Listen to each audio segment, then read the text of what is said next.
Hello, everybody. Lesson 9 is a continuation of Lesson 5, Corona. Now, let's look at the folding diagram. It starts with a piece of square paper. The first fold is valley fold on the center. Then, two valley folds of the corner. Here's two corner folds. From here, look at the white rectangle. We have here valley fold, folded up, and here another valley fold, folded up. The final fold is a valley fold, as here. And this is your origami model. This is a modular origami. It is a multiple modulars assembly. For the illustration purpose, we use 6 of them to assemble. Could you fold it? Give it a try before the demonstration. Bring two edges together for the valley. Unfold. Bring one half to the center for the valley and do the other half for the valley. Turn around. Fold this edge to the center for the valley.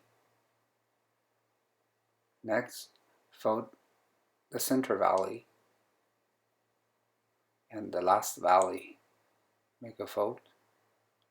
And that's it. That's the module. Let's assemble 6 crown modules. Start with 1, unfold, unfold, and tuck in underneath from the center line. Unfold, tuck in underneath from the center line, and the rest of them are same way. At the end, bring all up, and then bring two ends together. That's your crowns. After the folding, let's look at the math of each fold. Here is the fraction.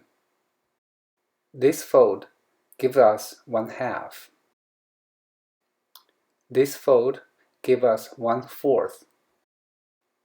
These two folds give us 1/8. This fold gives us 1/8 as well. The triangle and rectangle are different in shape, but the same in size. Both are 1/8.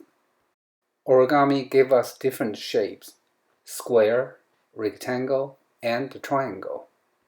The triangles are both right triangles and isosceles triangles, which means it has a right angle and two sides equal.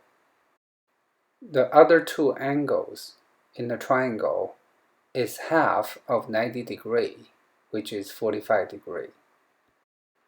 Comparing all the fractions, you can see that 1/2 is equivalent to 2/4 and also equivalent to 4/8. They are equivalent fractions. Equivalent fractions is critical in fraction arithmetic. Now let's see two examples. What is 1/2 plus 1/4? These two fractions are not in the same divisions or same denominator. They need to be bridged through equivalent fraction. But 1/2 is equivalent to 2/4.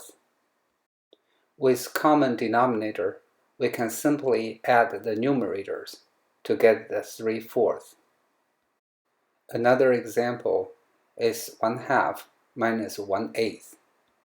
Here again, we need equivalent fraction to bridge these two fractions.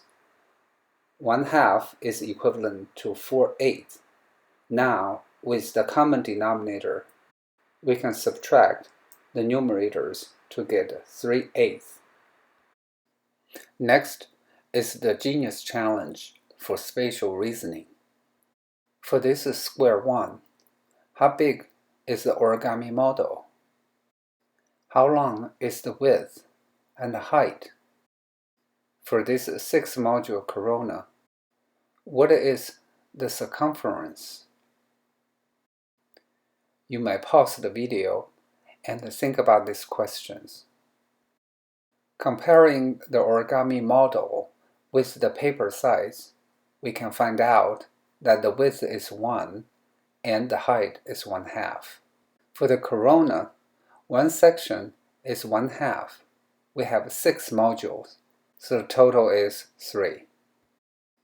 Next Genius Challenge is on creativity. Now it's your turn to use creative thinking and create a corona that's different and unique. Happy folding!